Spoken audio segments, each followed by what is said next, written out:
No vídeo passado, a gente conversou sobre algumas coisas importantes. Primeiro, sobre a fala do diretor de incubação e condicionamento.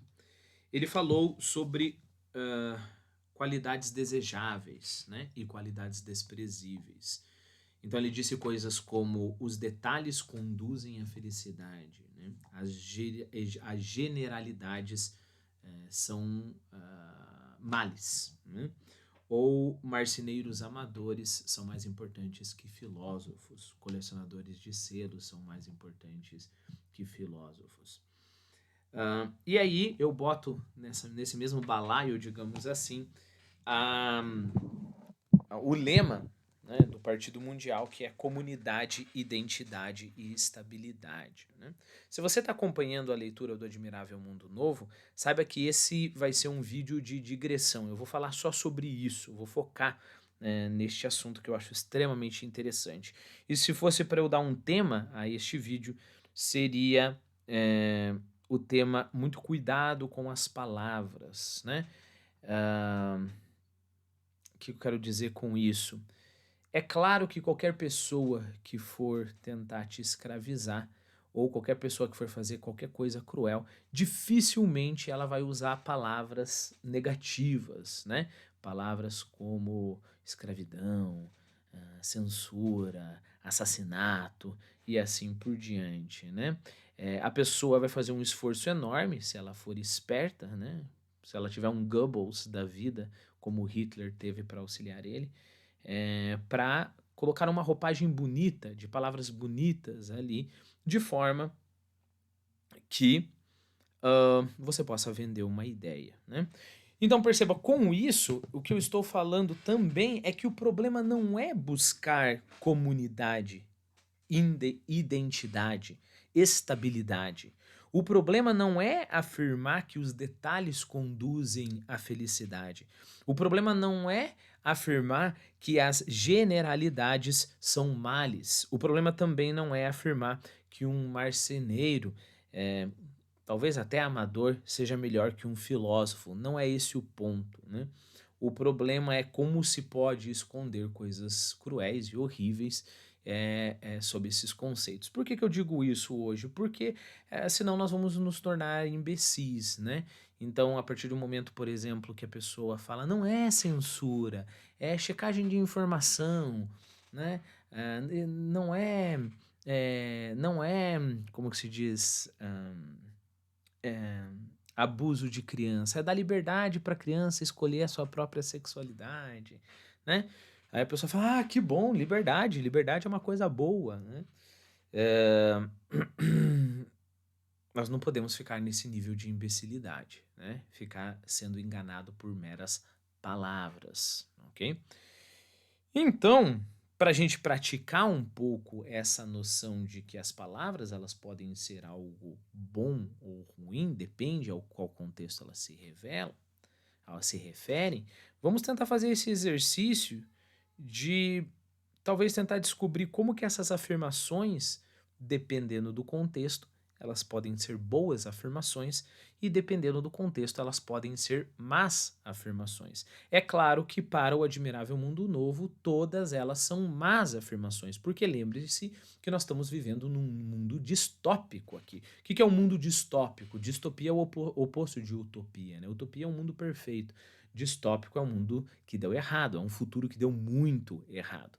Então é claro que tudo o que o narrador fala ali, né, toda aquela ideologia que está ali, é justamente a ideologia cruel, né? Lembre-se, essa é a característica de obras satíricas, né?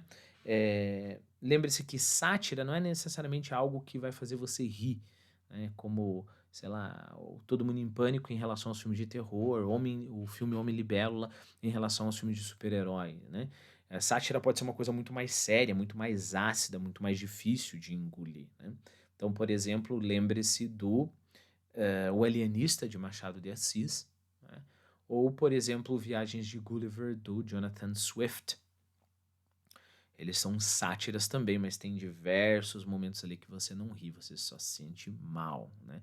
Então a ideia é que a sátira vai apresentar um mundo que é o oposto do que seria o ideal, né? Então, falei isso para te dizer que é claro que no Admirável Mundo Novo, essas coisas, o lema e essas afirmações do DIC, né, que é o diretor de incubação e condicionamento, é claro que elas são coisas más, né?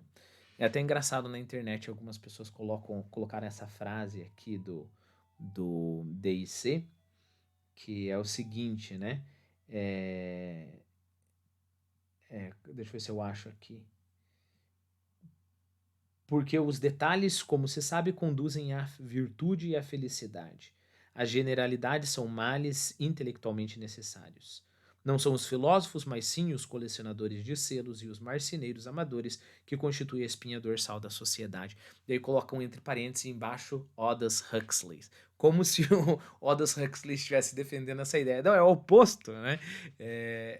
Ele colocou aquilo na boca de um opressor, sei lá se a gente vai chamar de opressor, mas de uma pessoa que compra totalmente a visão distópica, a política distópica, a ideologia distópica ali do livro. Então é claro que se a gente for falar do Aldous Huxley acreditando em alguma coisa, ele acreditaria no oposto disso, né?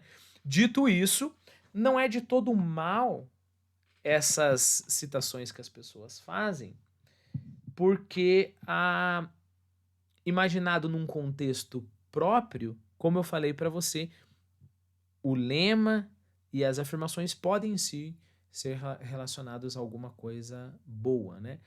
Só não é, como é que é, rigoroso ao texto, né? Só não tem essa rigorosidade histórica e literária, né? E esquece que, eu digo as citações, né? Esquecem que isso daqui é uma sátira, né? Isso daqui é um mundo distópico. Bom, então vamos lá, né? Então, primeiro, os detalhes conduzem à felicidade. Se você está falando de, por exemplo, um trabalho caprichoso, se você está falando de não pensar só no lucro, não pensar só no resultado final, sim, os detalhes conduzem à felicidade, né? O que eu quero dizer com isso? Eu estou fazendo esse vídeo, por exemplo, e provavelmente esse vídeo vai ser assistido por 10 pessoas, né? Mas, mesmo assim, eu presto atenção em cada uma dos detalhes e não me preocupo se eu vou ter um retorno muito grande, né? Eu presto atenção exatamente aos detalhes. Eu não sei se é um ditado, alguém me falou que para o açougueiro nada existe, né? Para um bom açougueiro, só o fio da faca. Só o fio da faca existe. Então ele quer dar o corte perfeito, né? Claro que não existem açougueiros bons mais tão frequentemente, né, nos últimos dias. Então, sim, os detalhes conduzem à felicidade, né? Só que, é claro, isso pode significar também uma certa alienação em relação ao que eu vou fazer. Sabe aquela história? Quem fez isso foi a Hannah Arendt. Foi a Hannah Arendt, que fez uma pesquisa sobre como que pode, né, tanta gente ter sido envolvida ali nas crueldades nazistas, né? E aí você entrevistava lá as pessoas que trabalhavam nos campos de concentração e as pessoas geralmente respondiam algo como: não, eu não fiz nada, o meu trabalho era só anotar em planilhas as pessoas que entravam e saíam, né? E a outra pessoa falava: eu não fiz nada de errado, o meu trabalho era só transportar as latas de gás de um lugar até o outro. Você percebeu que nesse caso se prestou atenção somente nos detalhes, sem se pensar no contexto maior das suas ações, né? Então, percebeu? Novamente, vamos parar com essa história de acreditar que uma frase em si é boa ou uma frase em si não é nada até o momento que você prende ela a uma realidade. Este é o ponto, ok? E aí, é claro, nós já estamos respondendo de quebra essa filosofia e essa interpretação textual que tende a considerar o texto uma obra isolada da realidade, né? O estruturalismo que tende a considerar as verdades como fechadinhas em si mesmo, né?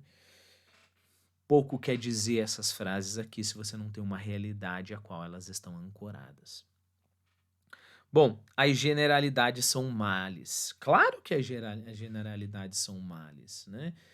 Bom, a gente conhece muito frequentemente aquele cara que começa a, a ler poesia e lê alguns contos ali, e memórias póstumas e lê o Grande Sertão Veredas e já acha que ele vai mudar toda a face da literatura brasileira. Ele vai ser um novo Guimarães Rosa, né? Ele vai quebrar os paradigmas, né? O que que esse cara tá fazendo? Qual que é o problema com esse cara? O problema é que esse cara aqui ele tá falando de generalidade somente, né? O cara que leu meio livro do Nietzsche e pensa que solucionou toda a filosofia, né? O cara que acha que para resolver uma questão social, por exemplo, é fazer uma ou duas frases, dar uma lacrada ou uma mitada, não importa o aspecto político, né? É imbecil de um lado e imbecil de outro.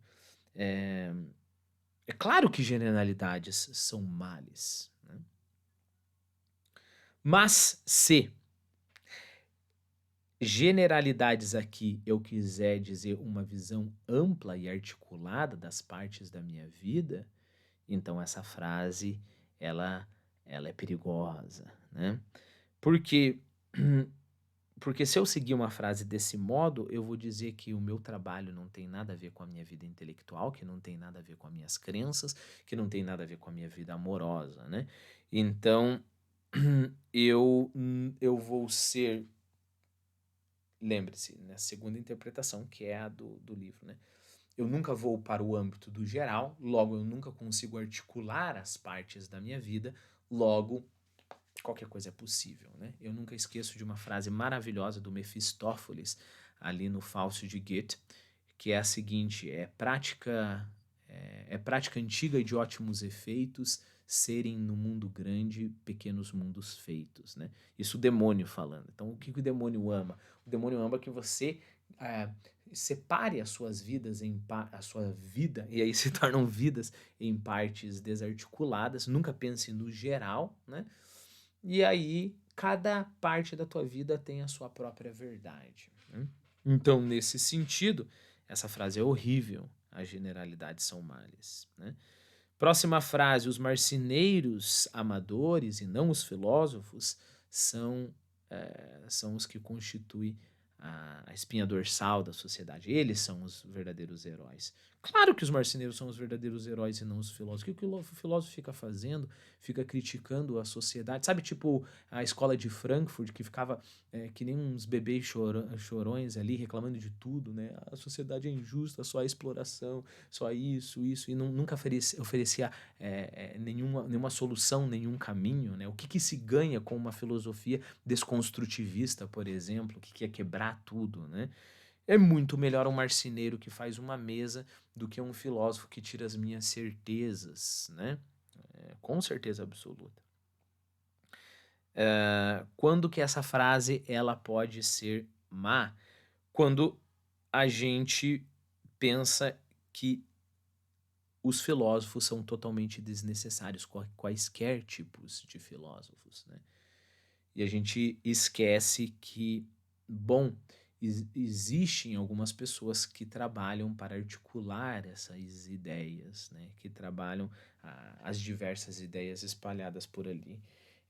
Existe um tipo de filosofia que não é a filosofia que procura desconstruir, mas a filosofia que te dá uma certeza maior daquelas certezas que você tem por experiência, né? Aí existe uma filosofia que, em vez de quebrar a tua mente em diversas caixinhas, a filosofia do Descartes, a filosofia do Sartre, a filosofia do Heidegger, existe uma filosofia que, em vez de tentar fazer isso, ela tenta dar uma unidade na tua consciência, né? Articular todas as coisas, fazer o contrário que o Mefistófeles acreditava ser bom, né?